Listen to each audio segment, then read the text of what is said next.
આ કહાની છે સંઘર્ષ અને આત્મવિશ્વાસની।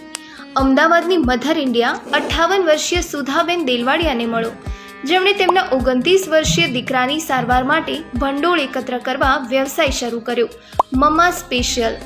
આ પહેલાં પણ દીકરા દીકરીને ભણાવવા માટે સુધા માસીએ સિલાઈ મશીનનું પણ કામ કર્યું હતું। એ પછી થયું કે દીકરાને સારી નોકરી મળી જશે ત્યારે શાંતિ, પરંતુ નસીબમાં કંઈક બીજું જ લખ્યું હતું। દીકરાને સારી નોકરી તો મળી ગઈ, પરંતુ 2 વર્ષ પહેલાં શ્વાસમાં તકલીફ થઈ ત્યારે કિડનીની બીમારી થવાનું નિદાન થયું। ત્યારથી લઈ આજ સુધી અઠવાડિયામાં 3 વખત ડાયાલિસિસ કરાવવું પડે છે। ઘર ચલાવવું અને સારવારનો ખર્ચ ઘણો વધી જતો હતો। પિતા પણ પાન પાર્લરનો ગલ્લો ચલાવતા, ત્યારે માતા સુધાબેને શરૂઆતમાં શિયાળુ મીઠાઈથી શરૂઆત કરી અને પોતાની આવડતને બિઝનેસમાં ફેરવવાનું નક્કી કર્યું। બસ પછી ઘરેથી નમકીન બનાવી વેચવા લાગ્યા।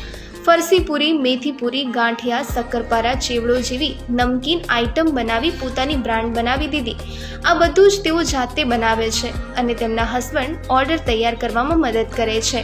આજે તેમના દીકરાની મદદથી મમ્મા સ્પેશિયલ નામની વેબસાઇટ છે અને તેમના નમકીન્સ ઓનલાઈન ઓર્ડર કરી શકાય છે।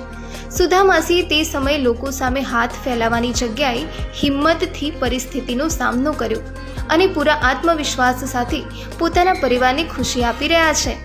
આ પરિવારની